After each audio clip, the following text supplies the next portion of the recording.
तो नमस्कार दोस्तों, स्वागत है आपका हमारे मिडप्रेप एकेडमी चैनल पे। हमारे चैनल का एक ही लक्ष्य, योर सक्सेस और मिशन। तो चलिए हम लोग पीछे की क्लास में क्या क्या पढ़े थे एक बार उसे रिकॉल कर लेते हैं और फिर हम आज विटामिन डी पढ़ेंगे। तो हम सबसे पहले क्या पढ़े थे, न्यूट्रिशन क्या है, फिर क्या पढ़े थे कार्बोहाइड्रेट, फिर लिपिड के बारे में, फैट के बारे में, फिर प्रोटीन के बारे में पढ़े थे। और फिर उसके बाद हमारी टॉपिक फोर्थ लेक्चर में विटामिन पे शुरू हो गई थी और विटामिन ए हम लोग कंप्लीट कर लिए थे। तो एक बार आप लोग अगर सीधा विटामिन डी वाला लेक्चर ओपन किए हैं तो आप लोग प्लेलिस्ट में जाके एक बार लेक्चर 1 से देखना शुरू करें, तब आपको समझ में आएगा कि आगे क्या चल रहा है। और अभी हमारा ये लेक्चर 5th है, इसमें हम लोग विटामिन डी पढ़ेंगे। तो चलिए शुरू करते हैं। विटामिन डी जो है इसको हम लोग कैल्सीफेरॉल भी कहते हैं, कैल्सीट्रायोल, कोलियो कैल्सीफेरॉल, ये सब भी नाम है इसके। एंटी रिकेट्स फैक्टर, रिकेट्सिया एक बीमारी है जो कि विटामिन डी की कमी से होता है, तो इसलिए एंटी रिकेट्स फैक्टर भी इसका नाम हो सकता है, मतलब है। और सनसाइन विटामिन, क्योंकि सूरज के थ्रू भी हमें विटामिन मिलता है जिससे हम शरीर में कैल्शियम को एब्जॉर्ब कर सकते हैं, तो इसको सनसाइन विटामिन भी नाम दिए गए हैं। ठीक है, तो सीरम स्तर क्या है? विटामिन डी का सीरम स्तर है 20 से 50 mg पर ml। हर ml में कितना है? 20 से 50। हम लोग को ये, क्योंकि ये सूक्ष्म माइक्रो न्यूट्रिएंट है, ठीक है, तो हम लोग को ये कम मात्रा में चाहिए होता है, इसलिए हर ml में कितना है? 20 से 50। ठीक है, खोजकर्ता आपको नहीं भी याद रखेंगे तो कोई दिक्कत नहीं है, इतना विटामिन डी का खोज नहीं पूछेगा। एंगस और मेलन है 1931 में, लेकिन वो इम्पोर्टेंट नहीं है। चलिए प्रकार में, यहाँ D5 तक प्रकार है, इतने प्रकार आपको नहीं याद रखने। एक जो सन से मिलता है वो प्रकार याद होने चाहिए, डाईहाइड्रो इर्गो कैल्सीफेरॉल और एक इर्गो कैल्सीफेरॉल। ठीक है, और D3 क्या है? कोलियो कैल्सीफेरॉल। ये तीन आपको याद होने चाहिए। और D1 क्या है? लूमिएस्टेरॉल। और D5 क्या है? सीटो कैल्सीफेरॉल। सब में कैल्सीफेरॉल रहेगा, किसी में इर्गो है, किसी में कोलियो है, किसी में डाईहाइड्रो इर्गो कैल्सीफेरॉल है। आगे पढ़ेंगे। चलिए विटामिन डी के कार्य क्या क्या हैं, तो अभी हम चलते हैं इसके फंक्शन को पढ़ने। तो सबसे पहला सबसे इंपॉर्टेंट काम, जीआईटी में कैल्शियम बाइंडिंग प्रोटीन बनाकर कैल्शियम का अवशोषण करता है। कैल्शियम को एब्जॉर्ब करने में मदद करता है विटामिन डी। अगर विटामिन डी की कमी हो गई तो आप कितना भी कैल्शियम खाएंगे, आपके शरीर में वो एब्जॉर्ब ही नहीं होगा और वो निकल जाएगा बाहर। आप लेते जाएंगे और निकल जाएगा बाहर, तो तब भी कमी हो सकती है। तो उसके लिए आपको विटामिन डी जरूरी है। फिर पीसीटी में कैल्शियम को पुनः अवशोषण करता है। कैल्शियम का ही अवशोषण इसमें है। ऑस्टियोब्लास्ट फिर हड्डी बनाने वाली कोशिका की गतिविधि बढ़ाता है। हड्डी में कैल्शियम प्लस फोस्फोरस का जमाव करता है। हड्डी में कैल्शियम प्लस फोस्फोरस का जमाव करता है, इसलिए ऑस्टियोब्लास्ट बनाता है। ये ऑस्टियोब्लास्ट क्या है? जो हमारे शरीर में हड्डी को बनाता है, हड्डी का निर्माण करता है। ठीक है, और स्टेरॉयड हार्मोन में भी ये कार्य करता है। ठीक है, स्टेरॉयड हार्मोन के बारे में और भी हम आपको पिछले लेक्चर में बताए हैं। कमेंट में लिखिए कि आप पढ़े हैं, तो बताइए कि स्टेरॉयड हार्मोन हम किस लेक्चर में उसका क्या मतलब डिफाइन किए थे। चलिए ये हम आपको नहीं बताएंगे, आपको खुद बताना है स्टेरॉयड हार्मोन के बारे में। ठीक है, अब हम लोग स्रोत पे चलते हैं। स्रोत क्या है? पशु में मछली का तेल में सबसे सर्वाधिक विटामिन डी मिलता है। दूध में, मांस में, अंडे की जर्दी में। इंपॉर्टेंट होता है सब सर्वाधिक वाला जानने, क्योंकि अक्सर क्वेश्चन जब पूछता है अगर स्रोत से, तो सबसे ज्यादा किसमें पाया जाता है उसी का पूछता है। तो कम से कम एक एग्जाम्पल जिसमें सर्वाधिक मिलता है वो आपको याद रहना चाहिए। तो अभी हम लोग क्या पढ़े? विटामिन डी जो कैल्शियम को एब्जॉर्ब करने में मदद करता है, ऑस्टियोब्लास्ट में हेल्प करता है, कैल्शियम फोस्फोरस का जमाव करता है। वो सबसे ज्यादा अगर पशुओं में पूछा जाए, जानवरों में, तो किसमें मिलता है? मछली के तेल में। लेकिन अगर पौधों में पूछा जाता है तो पालक और पत्ता गोभी में। प्रतिदिन 5 मिनट धूप सामान्य सीरम डी स्तर के लिए पर्याप्त है। कम से कम 5 मिनट का आपको धूप लेना चाहिए। सामान्य सीरम स्तर कितना था?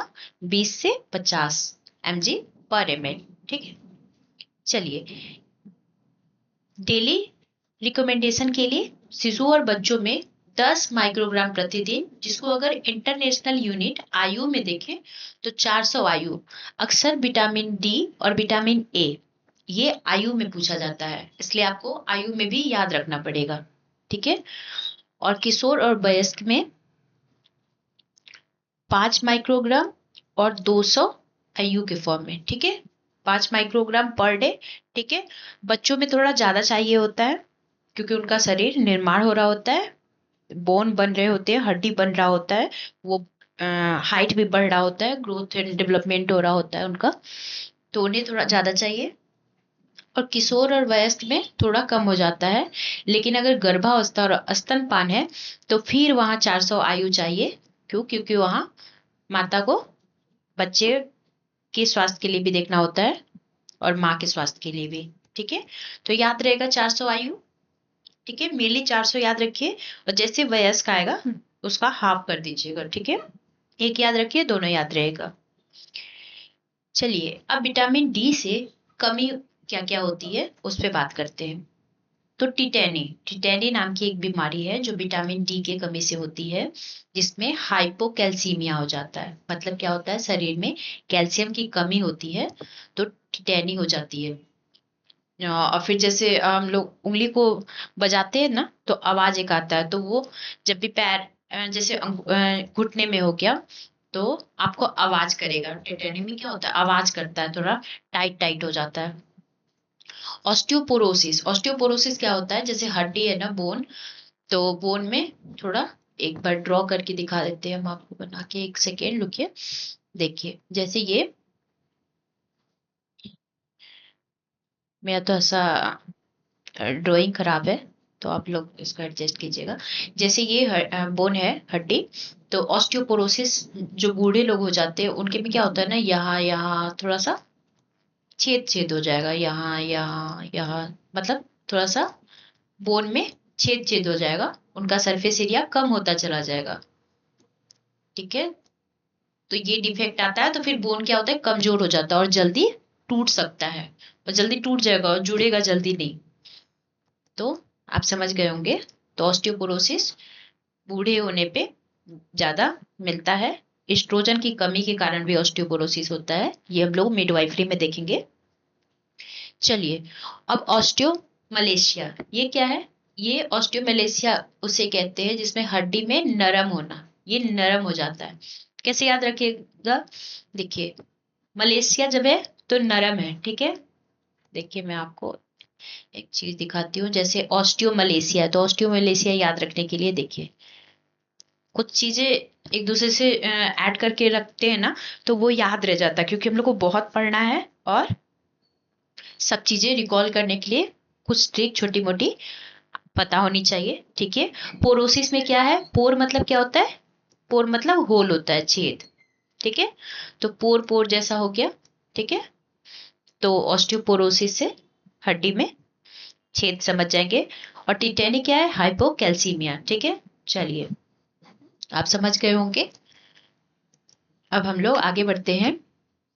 वयस्क में क्या होता है? तो रिकेट्स नाम की बीमारी होती है जो विटामिन डी की कमी से हड्डी को नर्म करता है, इसीलिए इसको एंटी रिकेट्सिया नाम भी पड़ा था। विटामिन डी को एंटी रिकेट्सिया भी कहते हैं। तो उसमें विटामिन डी की कमी के कारण बड़ों में ये प्रॉब्लम देखने मिलता है। और रिकेट्स बच्चों में विटामिन डी की कमी अपूर्ण खनिजीकरण के कारण होता है। मतलब कि वही विटामिन डी की कमी के कारण होता है, सेम ही बात है। ठीक है, रिकेट्स के लक्षण क्या है? अब कोई कहेगा रिकेट्स है क्या?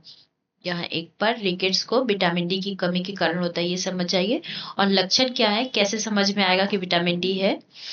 तो क्रैनियोटेप्स के, क्रैनियो मतलब होता है ब्रेन। ठीक है, तो पहला क्लिनिकल संकेत क्या है? खोपड़ी की हड्डी मुड़ी हुई और नर्म होती है।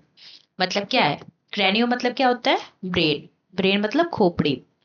ठीक है, तो खोपड़ी की हड्डी मुड़ी हुई और नर्म रहेगी। ठीक है, तो ये सबसे मतलब अगर किसी बच्चे में विटामिन डी की कमी है तो क्या होगा, उसकी जो खोपड़ी होगी ना, वो जैसे हार्ड होता है, इन जनरल क्या होता है, हार्ड होता है, लेकिन वो बच्चे का खोपड़ी जिसका विटामिन डी की कमी है, उनकी खोपड़ी बहुत मतलब मुलायम लगेगी और नर्म लगेगी, छूने पे उतनी हार्ड लगेगी नहीं जितनी होनी चाहिए। ठीक है।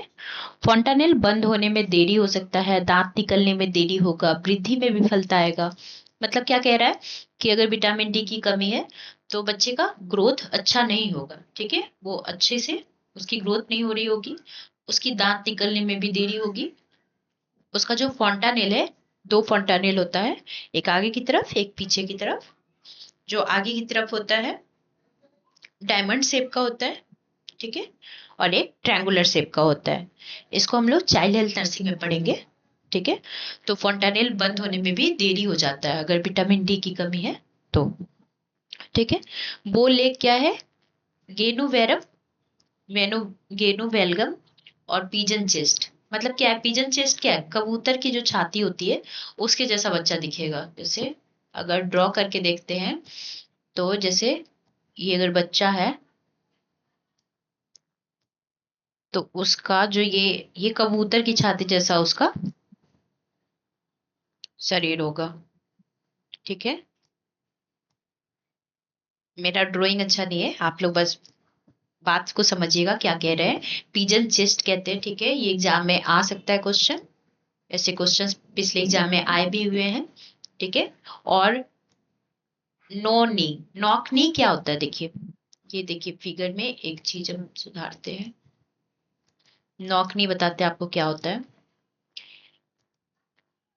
देखिए, नौकनी का मतलब है ना, जो उसका पैर होगा वो ऐसे हो जाएगा, इसको नॉक नहीं कहते हैं। घुटना मतलब, नी मतलब क्या हुआ, घुटना। ठीक है, और नॉक मतलब क्या हुआ, मुड़ा हुआ। तो घुटने मुड़े हुए दिखेंगे। ठीक है। ठीक है, ऐसे बच्चे का पैर रहेगा और ये कबूतर जैसा उसकी छाती रहेगी और उसका पैर कैसा रहेगा, मुड़ा हुआ रहेगा और बो लेग रहेगा। ठीक है। चलिए एक मिनट में हाइलाइटर ले लूं। चलिए, बॉल लेग रहेगा और नॉक नी रहेगा और पिजन चेस्ट रहेगा। ठीक है। और यही विटामिन डी कंप्लीट होता है। विटामिन डी में हम लोग क्या क्या पढ़े, कैल्शियम को ऑब्जर्व करने में मदद करता है। ठीक है। सन में हमें 5 मिनट रुकते हैं, अगर 5 मिनट हम सन को सन बाथ लेते हैं, सूरज की रोशनी में रहते हैं, तो हमारा पूरा हो जाएगा जितना हमें अस्तर उसका चाहिए हमारे शरीर में। और वो उसकी अगर कमी हो जाती है तो हमें कैल्शियम की कमी हो जाएगी। फिर हम लोग पढ़े थे कितना चाहिए, तो 400 आयु तक चाहिए। 400 आयु को क्या बोल रहे थे, और 200 आयु किसका था, 200 था। एक सेकेंड देखिए, शिशु और बच्चे के लिए 400 आयु है और 200 आयु किशोर और वयस्क के लिए। ठीक है। और गर्भावस्था और स्तनपान में भी 400 आयु हो जाएगा। और 400 200 आयु जो है, एक भी याद रखिएगा, और इसका इस माइक्रोग्राम में भी यूनिट याद रखिएगा। वैसे जनरली आयु में पूछता है तो आपको इससे ज्यादा ये इंपॉर्टेंट है याद रखना, लेकिन फिर भी कन्वर्ट करना भी आना चाहिए। तो 10 माइक्रोग्राम प्रतिदिन को 400 आयु कहते हैं। ठीक है। उसके बाद हम लोग पढ़े थे कि कमी से क्या क्या बीमारी होती है, तो रिकेट्सिया होता है। ठीक है, टिटेनी होता है। टिटेनी में क्या है, हाइपोकैल्सीमिया होता है। फिर ऑस्टियोपोरोसिस होता है। ऑस्टियोपोरोसिस में क्या होता है, हड्डी में छेद छेद जैसा रहता है, होल होल रहता है पूरा। और फिर ऑस्टोमेलेसिया क्या होता है, हड्डी को नर्म कर देता है, एमएम से याद रखेंगे। रिकेट्सिया में डी की कमी रहती है।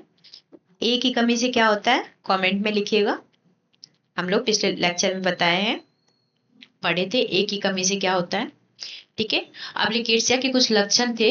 इनके माध्यम में क्या होता है, खोपड़ी में हड्डी नर्म होता है। ठीक है, नर्म होता है और मुड़ा हुआ दिखता है, और दांत में निकलने में देरी होती है, फॉन्टानेल बंद होने में देरी होती है, वृद्धि अच्छी नहीं हो पाती है। कबूतर के जैसी इनकी छाती होती है ऐसे बच्चों की। इनकी जो घुटना है वो मुड़ा हुआ रहता है। ठीक है, बोर लेग रहता है। ठीक है। अब हम लोग पढ़ते हैं विटामिन ई।